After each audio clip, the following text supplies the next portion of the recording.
नमस्कार दोस्तों, आप सभी पर माँ का आशीर्वाद और बजरंगबली की कृपा सदैव बनी रहे। बहुत से वीडियोस इससे पहले भी माँ के संकेतों के ऊपर हमने बनाए हैं और आज जो ये वीडियो आप लोगों के लिए लाई गई है, ये भी माँ का स्पष्ट संकेत है अपने भक्तों के लिए, उनका निर्देश है अपने भक्तों के लिए। पूरी वीडियो को आपको ध्यान से देखना है, समझना है, क्योंकि माँ की आज्ञा से, उनकी प्रेरणा से वीडियो बनाई गई है।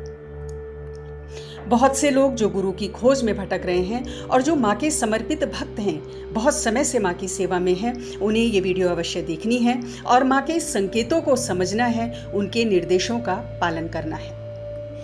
वीडियो का एक एक शब्द ध्यान से सुने और जो भी प्रश्न, डाउट्स आपके मन में उठते हैं तो उन्हें कमेंट बॉक्स में लिखें या हमें व्हाट्सएप मैसेज करें, ताकि आपको निरंतर इस दिशा में आगे मार्गदर्शन मिलता रहे। और जिस विषय पर मैं बात कर रही हूँ, उस संबंध में आप लोगों के बहुत सारे प्रश्न हमें मिलते रहे हैं। तो पहला प्रश्न लेते हैं कि क्या माँ को गुरु रूप में धारण कर सकते हैं। तो यदि आप आध्यात्म के मार्ग में, भक्ति के मार्ग में आगे बढ़ना चाहते हैं, इसके लिए उचित मार्गदर्शन चाहते हैं, यदि आपकी आत्मा में ईश्वरीय सत्ता से एकाकार होने की तड़प है और कोई लौकिक गुरु आपको नहीं मिल रहा है और माँ काली के प्रति आपका अटूट समर्पण है, भक्ति है, तो निश्चित रूप से माँ काली को आप गुरु रूप में धारण कर सकते हैं, उनसे मार्गदर्शन के लिए प्रार्थना कर सकते हैं। इसके अलावा यदि माँ आपकी इष्ट हैं, आपकी कुलदेवी हैं, तो भी उन्हें गुरु रूप में धारण किया जा सकता है। भगवती पूर्ण परम ब्रह्म स्वरूपा हैं, कालिका परमेश्वरी गुरु और ज्ञान का स्वरूप है स्वयं में, इसीलिए वो अपने भक्तों को गुरु रूप में और ज्ञान के रूप में अवश्य प्राप्त होती हैं, यदि सच्चे हृदय से उनसे प्रार्थना की जाए। अब जो दूसरा बहुत ही महत्वपूर्ण प्रश्न है कि माँ को गुरु बनाने की विधि क्या है, किस प्रकार माँ को गुरु रूप में धारण करें, तो उस विधि के ऊपर हम बात करते हैं जो सहज है, सरल है, लेकिन जो भी चीज़ें आपको बताई जा रही हैं उनका आपको पालन करना है। उस विधान से ही आपको माँ को गुरु रूप में धारण करना चाहिए। और इसके बाद हम बात करेंगे उन विशेष सावधानियों की जो आपको रखनी है अगर आप माँ को गुरु रूप में धारण करते हैं।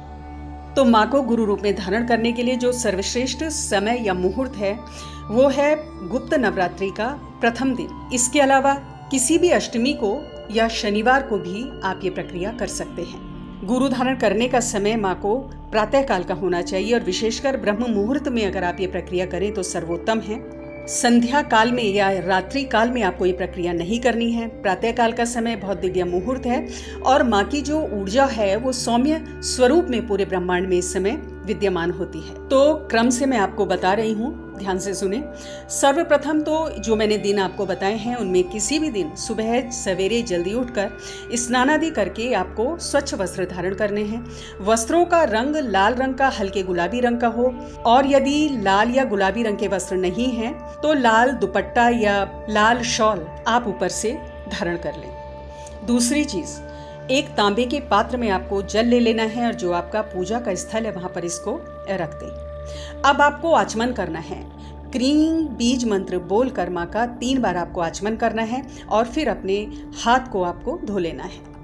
तीसरा, आपको ज्योत प्रज्वलित करनी है।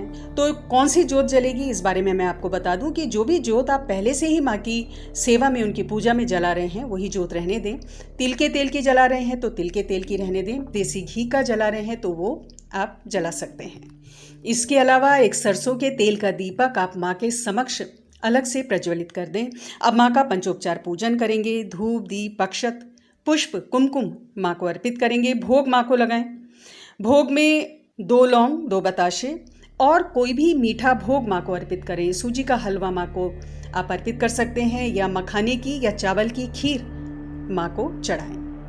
पुष्प अगर चढ़ा रहे हैं तो गुड़हल का या गुलाब का पुष्प अगर हो तो अत्युत्तम है, अन्यथा जो भी उपलब्धता है उस हिसाब से आप माँ को पुष्प अर्पित करें। चौथा जो चरण है, चौथा जो पॉइंट है कि माँ के सौम्य स्वरूप का आपको ध्यान करना है, साथ में भगवान शिव का आपको ध्यान करना है। माँ के सौम्य स्वरूप का ध्यान करें, उनका आह्वान करें और उनसे इस गुरु बनाने की प्रक्रिया की आज्ञा मांगे, सफलता का आशीर्वाद मांगे। साथ ही भगवान शिव से प्रार्थना करें कि आपको वो आज्ञा दें इस प्रक्रिया को करने की और उनसे सफलता का आशीर्वाद मांगे। माँ के किसी भी अनुष्ठान में भगवान शिव का आह्वान अवश्य करना चाहिए, उनका आशीर्वाद अवश्य लेना चाहिए। तो माँ को गुरु धारण करने की इस प्रक्रिया में माँ के साथ साथ भगवान शिव का भी आशीर्वाद और उनकी आज्ञा अवश्य लें। और शिव और शक्ति का जब आशीर्वाद एक साथ प्राप्त होता है तभी कार्यों की पूर्णता मानी जाती है, अथवा अपूर्ण रहते हैं कार्य, और शिव और शक्ति के आशीर्वाद से सभी कार्य सफल भी होते हैं। अब माँ का और भगवान शिव का आपने ध्यान कर लिया, उनसे आज्ञा मांग ली। अब आपको संकल्प लेना है। तो संकल्प के लिए दाएं हाथ में थोड़ा जल ले लें और अक्षत ले लें। माँ काली का आह्वान करते हुए उन्हें अपना नाम बताएं, और जो भी आप ये गुरु धारण करने का जो संकल्प लेना है वो संकल्प ले कि हे माँ, मेरा नाम ये है और मैं आपको गुरु रूप में धारण करना चाहता हूँ या करना चाहती हूँ। माँ, मुझे इस कार्य की आज्ञा दे और आशीर्वाद दे, मुझे शिष्य के रूप में स्वीकार करें और सदैव गुरु रूप में मुझे प्राप्त हो। भौतिक और आध्यात्मिक जगत में माँ मेरा निरंतर मार्गदर्शन करें, मुझे रास्ता दिखाएं। जाने अनजाने मुझसे कोई भी भूल चूक हो उसके लिए मुझे क्षमा करें। तो इस प्रकार से संकल्प लेकर भूल चूक की क्षमा याचना कर कर जल को जमीन पर छोड़ दें। अब ये संकल्प आपका पूर्ण होता है। अब आगे की जो प्रक्रिया है उसको आपको ध्यान से सुनना है। 5वां पॉइंट, माँ के सौम्य स्वरूप का ध्यान करते हुए आपको गहरी लंबी सांसें लेनी है और छोड़नी है अपने आज्ञा चक्र पर ध्यान लगाते हुए। आज्ञा चक्र जो दोनों भौं के बीच का जो ललाट का हिस्सा होता है वहीं आज्ञा चक्र होता है, उस पर ध्यान लगाते हुए आपको गहरी लंबी सांसें लेनी है और छोड़ते समय क्रीं बीज मंत्र का मानसिक जप करना है। और ये प्रक्रिया आपको 11 बार करनी है, यानी गहरी लंबी सांस लेकर छोड़ते हुए सांस को क्रीं बीज मंत्र का उच्चारण करना है। तो 11 बार आपको लंबी सांसें लेनी है, थोड़ी देर के लिए रुकना है, कुछ सेकंड के लिए, और फिर सांस को छोड़ते हुए क्रीं बीज मंत्र का उच्चारण करते हुए आपको श्वास को छोड़ देना है। मानसिक रूप से आपको करना है, ये मुख से बाहर उच्चारण नहीं करना है। और इस प्रकार करने से आप माँ को अपने आज्ञा चक्र पर धारण करते हैं। आज्ञा चक्र जो संकल्प और इच्छा शक्ति का केंद्र होता है, स्ट्रॉन्ग विल पावर और डिटर्मिनेशन का सेंटर होता है। और जितनी गहराई से आप इस क्रिया को करेंगे, जितना फोकस होकर आप इस क्रिया को करेंगे, उतनी ही गहराई से माँ की ऊर्जा को अपने आज्ञा चक्र पर स्थापित करेंगे और अपने अंतर मन में, अपने रोम रोम में उतार पाएंगे।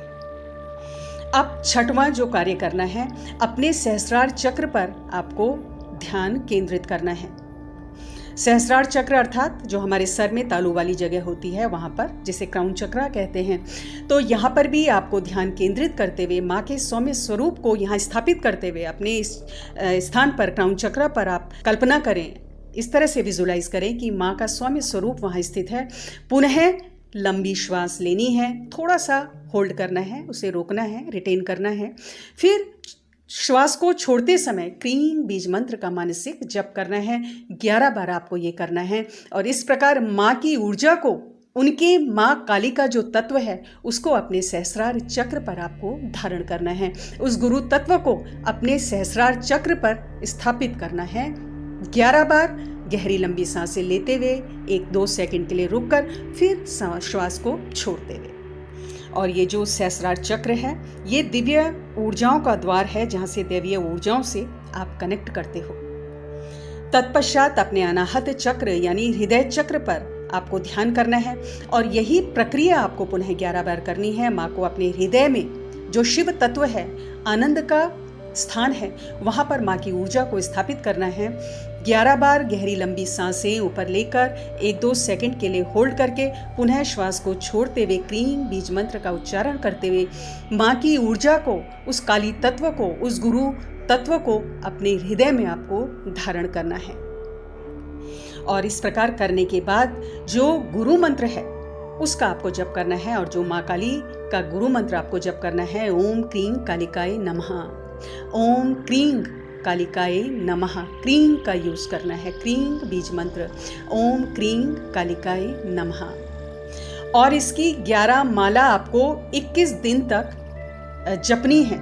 जिस दिन से आप ये गुरु धारण करते हैं उस दिन से 21 दिन तक माँ काली के इस गुरु मंत्र की 11 माला आपको जप करनी है। और जब 21 दिन पूरे हो जाएंगे तो उसके बाद नित्य रोज की पूजा में 1 या 3 या 5 अपनी सामर्थ्य के अनुसार आपको जप करना है। लेकिन पहले 21 दिन तक रोज 11 माला आपको जप करनी है। तो ये प्रक्रिया है माँ को गुरु रूप में धारण करने की, और ये जो गुरु मंत्र माँ के द्वारा प्रदत्त है, ओम क्रीं कालिकाय नमः, इसका आप जप करें। और निश्चित जानिए कि अगर आप इस प्रक्रिया से माँ को गुरु रूप में धारण करते हैं तो आपको अमूल्य मार्गदर्शन हर तरफ से मिलेगा।